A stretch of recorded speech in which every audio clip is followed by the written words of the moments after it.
We often talk about artificial intelligence as a purely digital entity living somewhere up in the cloud. But in reality, every output an AI generates is entirely dependent on the physical components sitting in server racks.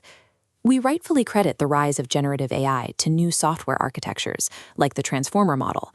Yet those algorithms are just math on a page until a physical chip calculates them at a massive scale. If you've ever opened a spreadsheet with 100,000 rows and watched your laptop freeze, you know what a hardware limit feels like. Training a modern large language model requires calculating a dataset large enough to crash tens of thousands of those laptops simultaneously. Standard computing infrastructures simply cannot process that volume of data. Without specific, specialized hardware, the generative AI software revolution is mathematically impossible to execute. For decades, the standard engine of personal computers and data centers has been the central processing unit, or CPU. A CPU dedicates its physical architecture to control logic, rapidly switching between sequential tasks like a web browser or database.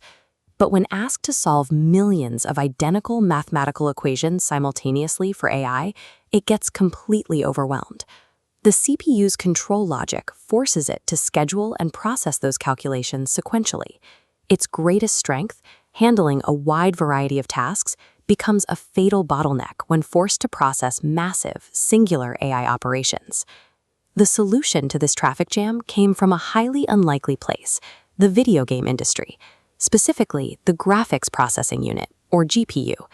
Where a CPU is a single smart manager, a GPU is an army of highly focused workers.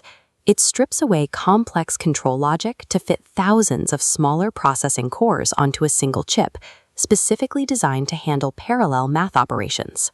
Instead of solving one complex problem at a time on the left, the GPU architecture on the right absorbs and calculates thousands of similar equations instantly.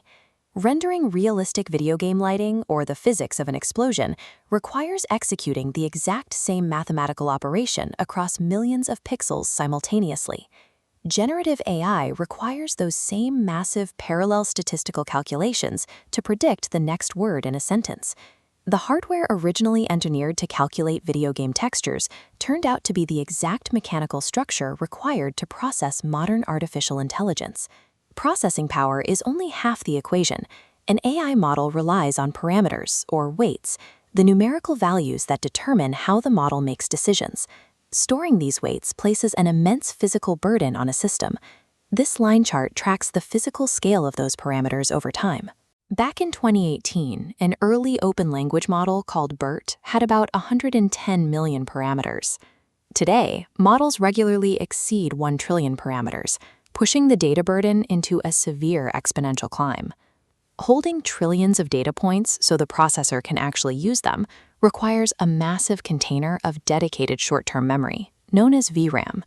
Volume alone is insufficient. The critical metric is memory bandwidth, the speed at which those thousands of processing cores can pull data out of the VRAM pool. A traditional CPU lacks this massive pool of dedicated memory. It has to borrow memory from the rest of the computer system, creating severe data traffic jams when trying to access those trillion data points. You can have thousands of processing cores, but if they are waiting around for data to arrive, they sit idle. The GPU provides both the parallel cores and the massive memory bandwidth required to feed them, establishing it as the only viable mechanism for large-scale AI. With all this talk of massive scale, you might wonder if you need an expensive, dedicated GPU just to run AI on your own computer. The answer depends on your workload. If you're running a single, personal application using a small, highly compressed model, a standard CPU works perfectly fine. However, you cross a strict threshold when you train new models from scratch, deploy high-volume applications for thousands of customers, or run large models exceeding 10 billion parameters. At that scale, a GPU becomes mandatory. Optimizing your system means matching the physical size of your software to the structural capacity of your hardware. This prevents costly overkill on simple tasks and avoids system crashing latency on complex ones. At the enterprise level, the physical footprint of generative AI is staggering. Single microchips wired into massive server racks, filling entire data centers. To push AI models past their current limitations, Engineers are networking tens of thousands of these parallel chips together into unified supercomputing clusters. We write the code, but the future intelligence of artificial intelligence is ultimately constrained by the physical limits of the silicon chips we manufacture and how perfectly we can link them together.